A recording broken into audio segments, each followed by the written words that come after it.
আমরা যখন বঙ্গভবনে দাওয়াতে যাই অথবা কালকে আমরা মন্ত্রী পরিষদ মিটিং করবো, কে এখন চেয়ারে বলতে পারেন আমি ক্যাবিনেট সেক্রেটারি করছি, আমি কি বলতে পারি আমার চেয়ারটা তৈরি করতে আমরা চাই না। হিন্দুরা বাবার দাবি করেছে তারা 3 দিনের দুর্গা পূজা ছুটি চান, ডক্টর ইউনূস সাহেব বলছেন না, আমি বিতর্ক তৈরি হয়ে যাবে আসবো। তারপরে তারা দাবি করছেন বঙ্গভবনে যখন শপথ হয় যারা কোরআন তেলাওয়াত হয়, তারা দাবি করছেন যে কি ব্যাপার করতে হবে।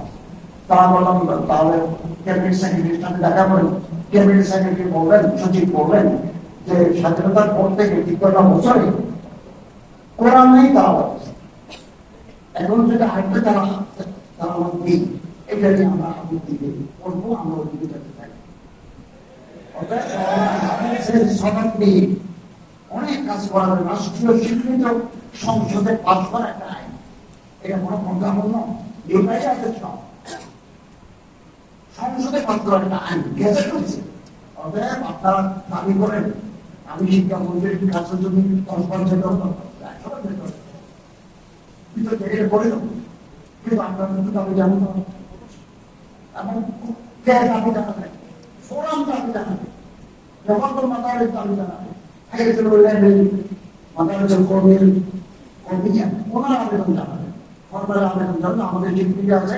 এই বিরুদ্ধে আমরা একটু কার্যকর ব্যবস্থা করি, নিশ্চয় হবে ইনশাআল্লাহ। ওই Indian visa for the students যা বললেন, ভিসার কথা বলছেন, আমি ইনশাআল্লাহ ইন্ডিয়ান হাই কমিশনের সাথে বসবো এবং সাথে বাংলাদেশি ভারতের অথবা আরো মাদ্রাসা যেগুলো আছে ওখানে তারা লেখাপড়ার সুযোগ পান, ভিসা চালু করার জন্য আমি ওনার কাছে আবেদন করব। আমি ওনার সাথে দেখা করে কথা বলব। পাকিস্তানের হাই কমিশনার এসেছিলেন আমার সাথে দেখা করেন, আমি ওনার সাথে উদ্যোগে বলে জঙ্গিয়ে দিতে করি নাই, তিনি আমার বলেন উত্তর বলতেন আমরা আমাদের মাদ্রাসার ছাত্র, মাদ্রাসায় আমরা আমাদের তারিখ দিচ্ছি, খুব খুশি হয়েছে, অনেক কথা বলছি, এর আগে কথাও বলেছি কমে মাদ্রাসার ছাত্ররা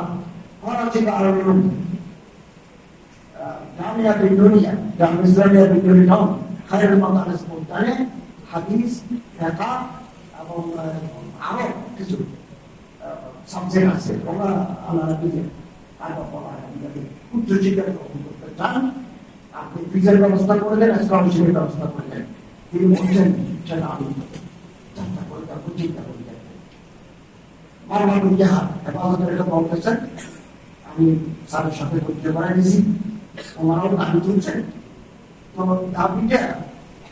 একটা তালিকা করে দিতাম, অমুক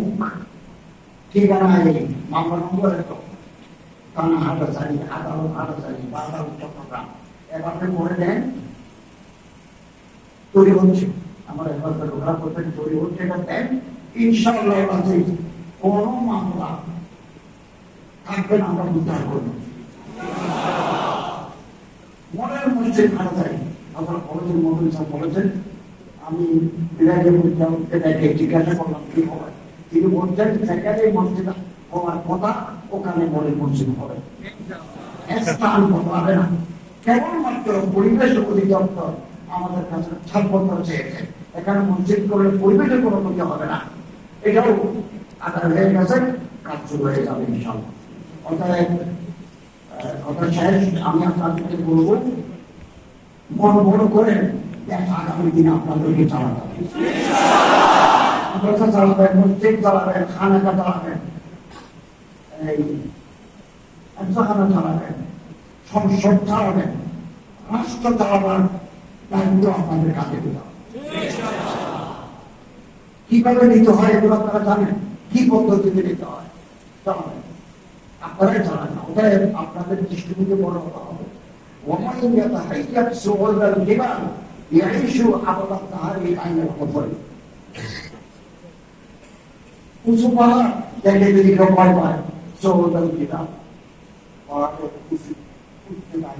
শিকড়ে দেখেন কিন্তু ভয় পায় ওমা আমি কি করব তো এই যে আবাদ হারের বাইরে রাখতে পারি চিরকাল আপনি বলতে নিতে পারেন চিরকাল আপনি বলতে নিতে পারেন বুঝতে পারেন অন্তত করে চেষ্টা করলে একেবারে উপরে না যেতে পারবো মাঝামাঝি জায়গায় যেতে পারবে তো ইনশাআল্লাহ আজিজ আপনাদের সাথে আমার আবার দেখা হবে